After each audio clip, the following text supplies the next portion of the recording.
I want to start today's pod talking about something that I've been kicking around as an idea because I think it applies to everything. And that is, if you look at how we could talk about everyone, certainly with athletes, in this case, the NBA playoffs, you can talk yourself out of an athlete. I've done this numerous times. I've used it in examples, but I want to go a little deeper on this because I started thinking, like, who has the highest approval rating?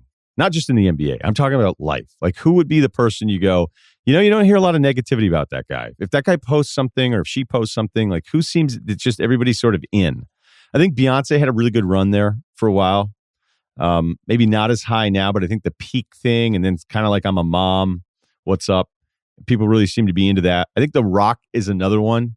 You don't hear a ton about it. I just think everybody likes The Rock. He's done a great job. And when you run into him, as I have once at work, you leave feeling better about yourself because The Rock was he was cool. It seems to be genuine. So I don't think that there's many times you could sit there and be like, I don't know. How good is he as an actor? I don't know. I don't know the Beyonce catalog enough to be negative about it. I'm 5% fearful of it. But I was thinking about it for a couple players because as we go through this playoff season, and I've done this before, I wanted to track like each story.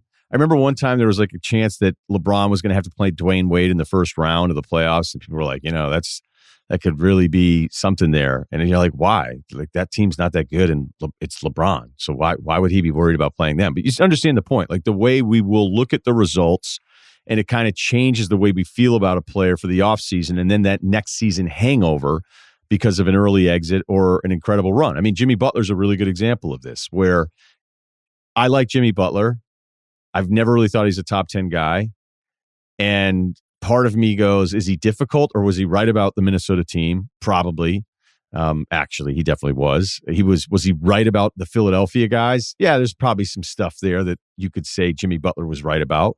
But then they have that run, and then you go, okay, now am I supposed to just think like Jimmy Butler's a top 5 guy and this guy's incredible? And he had a really good year this year too, so he's all NBA on top of everything else, and they lose in the first round. That Miami team had all sorts of problems. But then I could write this, if I wanted to be really nasty and negative about Butler, I could. And I know I've been critical at times while also complimentary, which is what I like to do. I mean, I could do this about myself, right? If I were a scout scouting me, writing about me, if I wanted to be positive, I could say, and I did this, will outwork everyone, has no ceiling for himself, holds himself to a higher standard on work than others will hold him to, cares, thinks of others, won't get married until he thinks he's a good fit, likes to compete, has to make himself feel uncomfortable every few years, adaptable, can work with guys like Simmons, Van Pelt, go on Part of My Take, and Woj and still be able to hang, works well with others if you are as committed.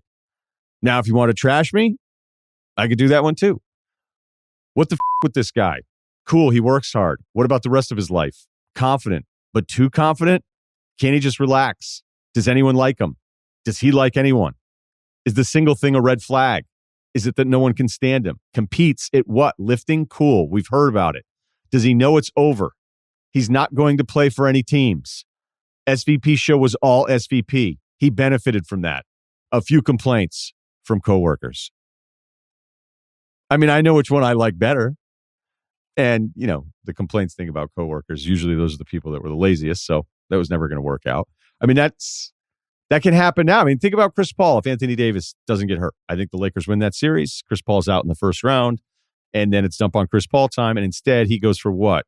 He goes 6 for 6, 13 points in the fourth quarter, completely takes over, dominates game one, where there was a time where he didn't take a corner three earlier in the game.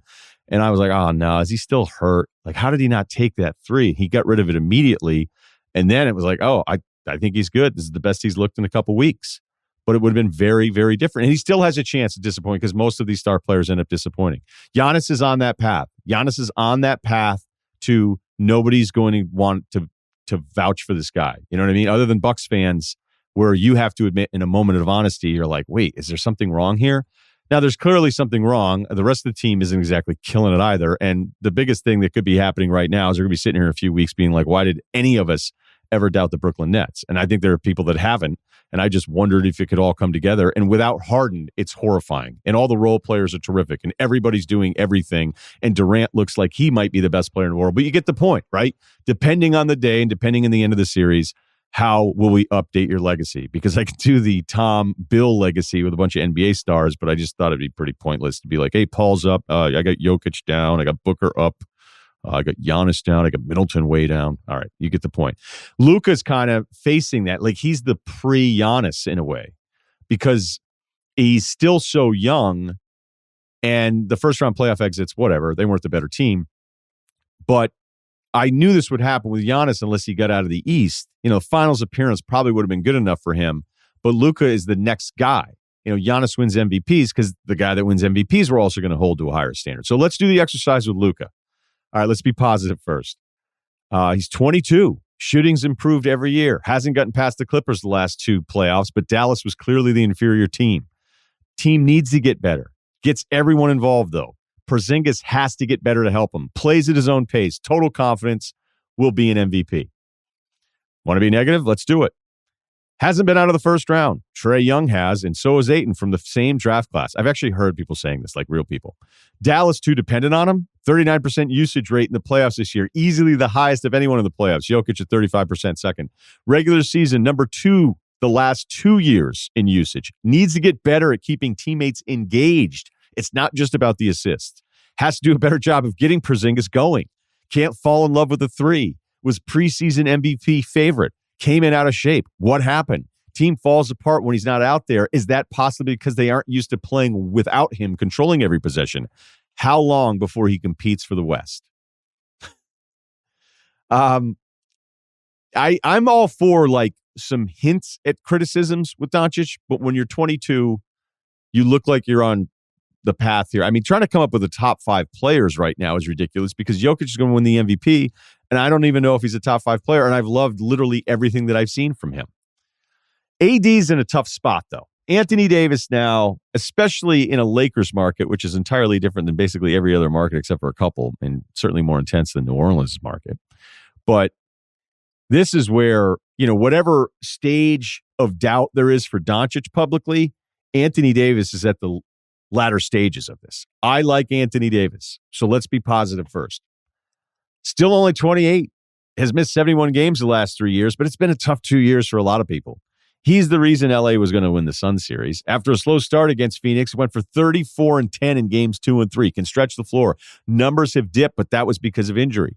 When he's right, meaning numbers from outside, when he's right, he's a top 5 player in the league. LeBron needed him to win anything. Impossible matchup. Can play the 4 or 5. The trade is worth it no matter what. You already have a ring. He's number 3 in career PER behind Jordan and LeBron. Let's be negative. He's 28. Figure it out. Constantly hurt. Missed 71 games over the last 3 seasons. He needs a motivational boost all the time. What's the problem? The Phoenix series, perfect example. What's up with game 1? Had 42 in a regular season game against Phoenix, scores 13 points in game 1. Not a self-motivator. Deferring personality. Can be impressionable. Has been out of the first round without LeBron once. Needed LeBron to actually win anything. Overrated shooter. Has missed 71 games, as we said before, but won't play the 5 when he should be. Obsessed with being the 4. Not a top 5 player. Trade could come back to haunt the Lakers. Top 3 in PER. PER, though, can be flawed for bigs.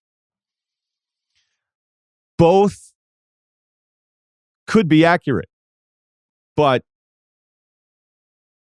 are both fair? Well, I mean, when you hear it out loud, when I was writing it all down, I didn't really like doing it. I didn't really like writing any of the negative ones for any of the people involved here. But it's a very easy train of facts. Like, you just attach all of these things together and you could just start doing it with everyone. I think people should start doing it for themselves. Read them out loud to their families and ask them which ones are more accurate. But that might be just way too much for anyone to deal with. So maybe don't do that. And we'll ease into that one a little bit. So, we already know what's going to happen with Giannis here if they can't figure it out in Milwaukee. Like, it's just part of the deal. Especially when you're at that top level. Especially when there's been moments we've discussed you as being the best player in the league.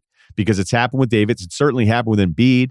I've said bunch of times. There's nights where I look at Embiid and go, he's the best player in the world. Now, he doesn't do it consistently enough, and when you haven't been out of the second round, it's hard for us to go ahead and do that. Those are the rules. It'll be really interesting if Trae Young gets Philadelphia, because then there's going to be the Embiid pileup, and that's it. That's the deal. And we can talk about people being too negative and players saying more and more that, I don't want to have to deal with all this kind of stuff, but these are the rules. This is what you signed up for. It's not always fair. And just understand, next time you hear somebody like me talking about these players, how easy it is to talk you in or out of any single player.